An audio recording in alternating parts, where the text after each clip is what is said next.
Welcome to the channel. So today is a brief video about a sort of a 2-month update about this guy, Garmin 6X Pro Sapphire.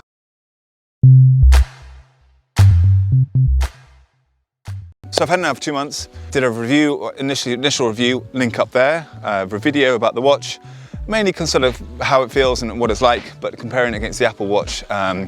So the good thing is that I'm still wearing this watch 2 months later. This has not left my wrist. I have not swapped back to the Apple iWatch for many reasons, but mainly the fact that I love this watch, it's great. But there is a couple of weeny little snags to it. Kind of a big one too. So in regards to all the good things, the main good thing really is the battery life. It does last for a long time. It's great to have a watch that you can just throw on your wrist and just not really worry too much about charging it up.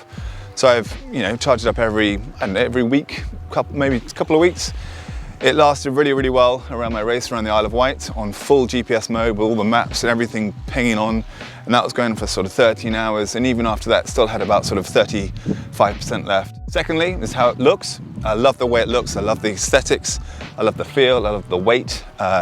Really great feel. I know this obviously, it's not that most important how a watch looks, but it kind of is, and that's why this one has really sort of stood the test of time over the last 2 months. And it is still on my watch, still on my wrist, as opposed to the Apple iWatch. So looks are great. Also another really big thing that I love about this watch is the data screens. All the information you get when you're running is so clear and crisp to see. The pace, the heart rate, the elevation. I mean, there's just millions of different sort of options you can have on there. To have 8 data fields showing at once is just a really key thing for me that I love. So that's a big plus. So another really cool function is all the apps you actually get in the watch. So like whether you're going trail running or whether you're going cycling or swimming. But another cool one is the strength one that works really well. It sort of even counts your reps. So when you're pushing something up, it counts a rep up or down.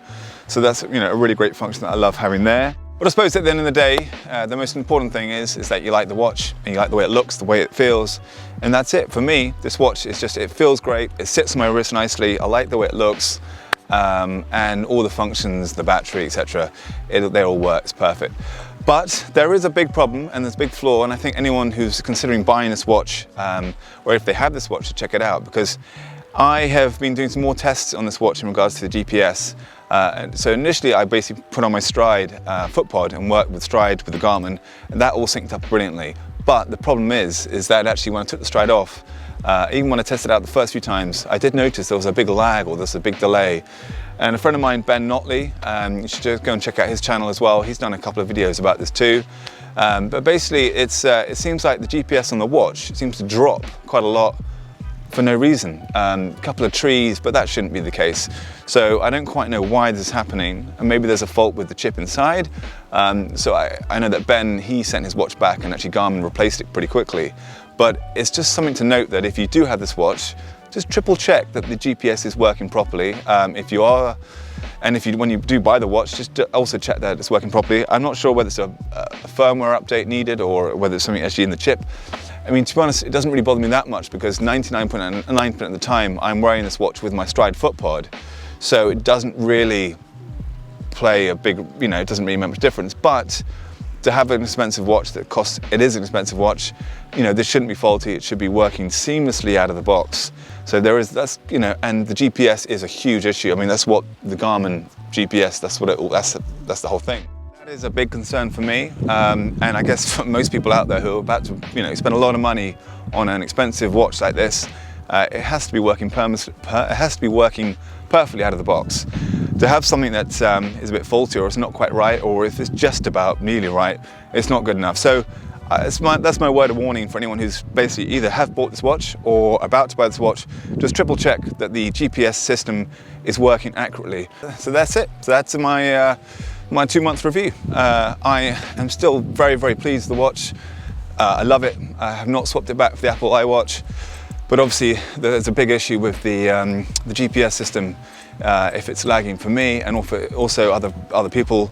As I said, I don't know if that's a firmware update or whether that's something to do with the actual chip inside the watch, but I would just be wary that there is an issue with the GPS. And as I said, I wonder if anyone else has had that issue or problem.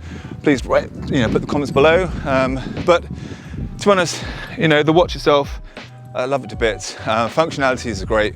I'm not too worried that the only thing you really can't do against the Apple iWatch is make calls or receive calls, but you know, that's all right. It doesn't really make much difference. There's one more thing I need to add, is actually the quality of the glass. So I'm just going to turn the light back on. So as you can see, after sort of over 2 months of use, the glass is still looking extremely scratch free. And I have definitely knocked it quite a few times, but I'm very impressed with that sapphire crystal. And I guess that's kind of what you're paying for there, but it does make a big difference, because not many watches or screen faces look like that after 2-3 months of pretty rough continuous use daily. Thanks for watching, and if you haven't already, please do click that like and subscribe button. For those who have already subscribed, thank you very, very much. Really much appreciated. And I will leave it there. Right, that's it. See you soon. Bye.